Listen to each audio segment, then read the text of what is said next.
माननीय सभापति जी, थोड़ा सा मुझे कोल्ड इफेक्ट होने की वजह से मेरी आवाज़ उतनी बुलंद नहीं है जितना प्राइम मिनिस्टर ने अपने सारी बातें आपके सामने रखी। और ये ऐसा भी होता है जो पहला वक्ता बात करते हैं, ये बफे सिस्टम टाइप, जो पहले जाते हैं पंक्ति में उनको ज़्यादा खाना मिलता है, जो बाद में वहाँ पर जाएंगे थोड़ा फिर उधर इधर की बातें बोलते हैं। लेकिन मैं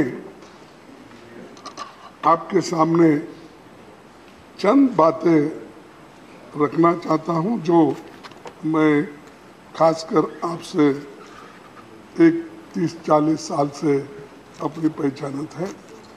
आप जनरल सेक्रेटरी इंचार्ज कर्नाटका थे, फिर बीजेपी के प्रेसिडेंट भी थे, फिर ये हमारा सौभाग्य है कि आप 3 बार कर्नाटक से राज्यसभा मेंबर चुन के आए।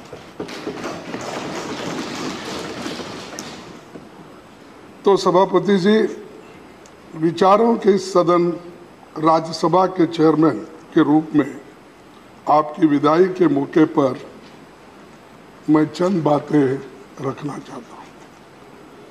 ये तो परमानेंट हाउस होने के कारण संसदीय लोकतंत्र में राज्यसभा की अलग हैसियत है। आज जबकि देश आज़ादी के 75वें साल पर उत्सव मना रहा है, इस हाउस पर भी देश के लोगों की निगाहें पड़ रही है। आपके लिए न ये हाउस नया रहा है, न ही हम लोग नए हैं। 19 सालों तक आप राज्यसभा में सांसद रहे। आपके साथ हमारे लगाव का एक दूसरा भी कारण है जो मैंने पहले ही बताया कि 3 बार राज्यसभा के सदस्य आप चुने गए कर्नाटक से। आप छात्र जीवन से ही राजनीति में एक्टिव रहे। जय आंध्रा आंदोलन चलाने से लेकर अब तक अपने लंबे राजनीतिक जीवन में आपने कई भूमिकाएं निभाई। 1978 से 1985 के बीच 2 बार आप आंध्र प्रदेश के विधानसभा सदस्य भी रहे। यूपीए सरकार के दौरान 2008 से 2014 के बीच आप स्टैंडिंग कमेटी होम के चेयरमैन भी थे। मैं विशेष रूप से आपको ये याद दिलाना चाहता हूँ, आप भूल तो नहीं जाते क्योंकि बहुत से आर्टिकल आपने लिखते ही रहते हैं और अपने पुराने विचारों को भी दोहराते हैं। हम हर पेपर में किसी न किसी दिन वक्त वो पढ़ते ही रहते हैं। लेकिन आपने जो आर्टिकल 371 जे स्टैंडिंग कमेटी के चेयरमैन होने के नाते हम कर्नाटक के लोग जब आपसे अपील किए, ये बहुत दिन से पेंडिंग है और ये जो है एनडीए सरकार में इसको नकारा गया था, लेकिन उसको किसी न किसी तरह से हैदराबाद कर्नाटक एरिया को उसको एक पुष्टि देने के लिए, प्रगति करने के लिए हम उस आर्टिकल 371 जे को यहाँ पर अमेंडमेंट करना चाहते थे। तब आपने फौरन उसको स्वीकार किया। यहाँ तक भी यहाँ पर ऑफिस नहीं था तो हम लोग कर्नाटक भवन में जाके जो चीफ मिनिस्टर थे उनको भी बुला के हम सभी बैठकर उस आर्टिकल 371 जे को आपने स्वीकार किया और वो अमेंडमेंट के रूप में इस सदन में उस सदन में आया। ये भारी जो यूपीए सरकार में जो वायदा किया था वो निभाए, उसके लिए आपका भी मैं धन्यवाद करता हूं। और जो लोग अच्छा काम करते हैं अगर वो याद नहीं करेंगे तो अच्छा नहीं लगता। आपने बहुत बड़ा काम करने के लिए हमको हिम्मत दी और सपोर्ट किया। राज्यसभा में आपने 11 अगस्त 2017 को सभापति के रूप में अपने प्रथम भाषण में कहा था कि मुझे सभा के दोनों पक्षों की संवेदनाओं, नियमों, मेंबर्स के अधिकारों, विशेष अधिकारों और भावनाओं और कुछ अवसरों पर उनकी हताशा की जानकारी है। आपने अपने स्तर पर प्रयास किया, कई तरह के बदलाव की कोशिश के लिए आप सक्रिय रहे और आपने इस बात की पैरवी भी की कि सभी प्रमुख राज्यों में अपर हाउस बनाने के लिए एक राष्ट्रीय नीति बने। इसी तरह महिला आरक्षण बिल पर सहमति बनाने और कई दूसरी बातें आपने खुलकर कही। मुझे भरोसा है कि सरकार ये काम जो आप अधूरा छोड़ के जा रहे हैं उसको पूरा करेगी। जब मैं लोकसभा में विपक्ष को रिप्रेजेंट कर रहा था तब आप शहरी विकास, आवास तथा संसदीय कार्य मंत्री थे। उसके बाद जब 2017 में आप राज्यसभा के चेयरमैन बने तो मैं भी 2020 में नेता विपक्ष के रूप में आज यहाँ खड़ा हुआ। राज्यसभा में आने के बाद बेशक हम दो अलग अलग विचारधारा के लोग हैं। आपकी आइडियोलॉजी अलग हो सकती है, मेरी आइडियोलॉजी तो आपको सबको ही मालूम है, फिर उस पर मैं चर्चा नहीं करना चाहता। ये स्वाभाविक है, आपसे मेरे कुछ शिकायतें भी हो सकती हैं, लेकिन ये इस वक्त नहीं वो शिकायत करने का, क्योंकि आपने जो इतने कठिनाई में अपना रोल निभाया, इतना प्रेशर में रहते हुए भी अपने रोल निभाया, इसलिए मैं आपको धन्यवाद देता हूँ। लेकिन यहाँ मैं उन बातों को उठाना नहीं चाहता, एक चंद लाइनों में अपनी बात रखना चाहता हूँ। अगर तलाश करूं तो कोई मिल जाएगा, अगर तलाश करूं तो कोई मिल जाएगा, मगर आपकी तरह कौन हमें मिलेगा।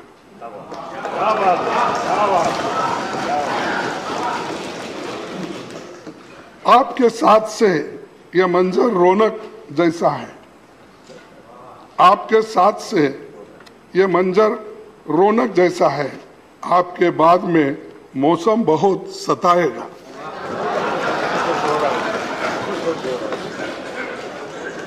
क्योंकि आपके बाद क्या मौसम होगा और कैसा सताएगा मुझे मालूम नहीं, लेकिन मैं ये बात इसलिए कह रहा हूँ कि आपने सब प्रेशर के अंदर भी काम करने का आपने सीखा और सब माहौल में भी आपने काम किया।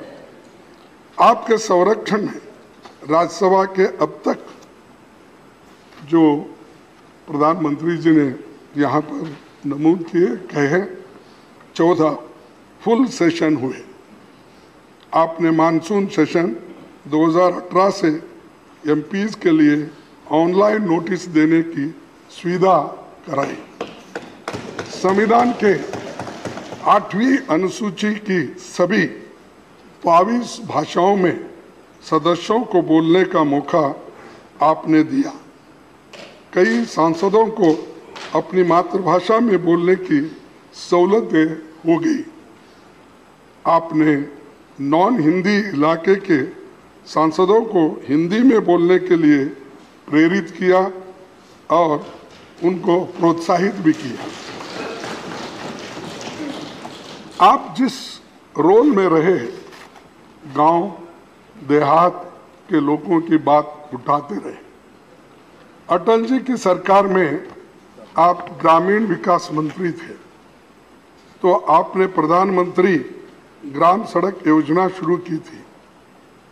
हमारी यूपीए सरकार ने इसे आगे बढ़ाया क्योंकि ये गांव वालों के लिए बहुत फायदेमंद था। 1987 में अटल जी ने कहा था कि राज्यसभा में रहे बिना राजनीति की ट्रेनिंग पूरी नहीं होती।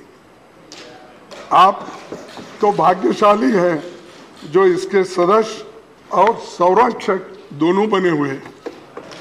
सदस्य भी बने और संरक्षक भी बने।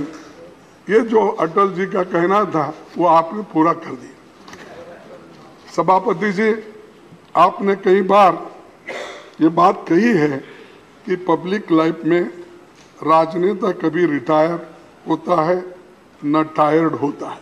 जो बात प्रधानमंत्री जी अपने भाषण में कहे, तो आप रिटायर भी नहीं होंगे पब्लिक लाइफ से और टायर्ड भी नहीं होंगे, काम करते रहेंगे।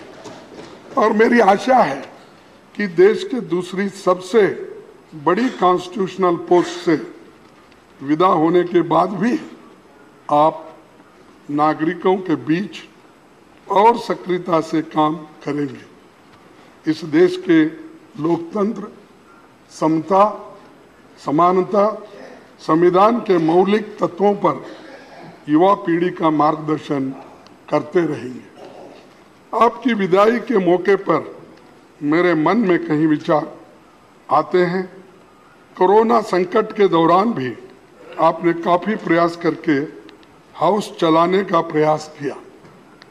सिटिंग अरेंजमेंट को बदला गया, सांसदों को कोविड प्रोटोकॉल के हिसाब से बैठाने का काम भी करना पड़ा और एक एक यानी यहाँ पर जो बेंच पे एक या दो और बहुत से सदस्यों को ऊपर बिठाया गया, चंद को पार्लियामेंट में बिठाया गया, लेकिन आप अपना काम नहीं छोड़े। कोविड के पीरियड में भी आप अपना काम करते रहे। आपने 2018 में रूल्स की समीक्षा का जो काम आपने आरंभ किया था, उस पर सभी दलों से विचार कर काम आगे बढ़ना चाहिए। कई नियमों को बदलने की जरूरत है। आज हाउस में जो बातें होती हैं उसका पूरा देश और दुनिया देखती है। राज्यसभा और लोकसभा दोनों की विशिष्ट भूमिका है। मैं यहाँ एक बात रखना चाहता हूँ कि लोकसभा और राज्यसभा की टीवी दोनों का मर्जर नहीं होना चाहिए था। जनता के सुख दुख से जुड़े मामलों पर गंभीर चर्चा हो, सर्वोत्तम समाधान भी निकले, ये बात देश के सभी लोग चाहते हैं। राज्यसभा अलग अलग विचारधाराओं की राजनीति का केंद्र भले हो, नजरिए में भले कुछ फर्क हो, लेकिन सबका लक्ष्य और सपना देश के इंक्लूसिव ग्रोथ, लोकतंत्र और संविधान की रक्षा, एकता कायम रखने का होना चाहिए। हमें उम्मीद है कि इसके लिए आपका योगदान जारी रहेगा, क्योंकि आप पहले ही कहे हैं बहुत बार कि मैं रिटायर्ड नहीं होता और टायर्ड भी नहीं होता। तो इस बात को आप ध्यान में रख के इस इंक्लूसिव ग्रोथ, लोकतंत्र और संविधान की रक्षा के लिए और भारत के एकता के लिए आप हमेशा लड़ते रहेंगे। मैं आपके स्वास्थ्य और सार्थक जीवन की कामना करते हुए इस पंक्ति के साथ आपको बहुत शुभकामना देता हूँ, क्योंकि ये बहुत ही अहम है। कहाँ आंसुओं की ये सौगात होगी, कहाँ आंसुओं की ये सौगात होगी, नए लोग होंगे, नई बात होगी। चिरागों को आंखों में महफूज रखना, चिरागों को आंखों को महफूज रखना, बड़ी दूर तक रात ही रात होगी। मुसाफिर है हम भी मुसाफिर हो तुम भी, किसी न किसी मोड़ पर फिर मुलाकात होगी। धन्यवाद आप सभी को। धन्यवाद खड़गे जी।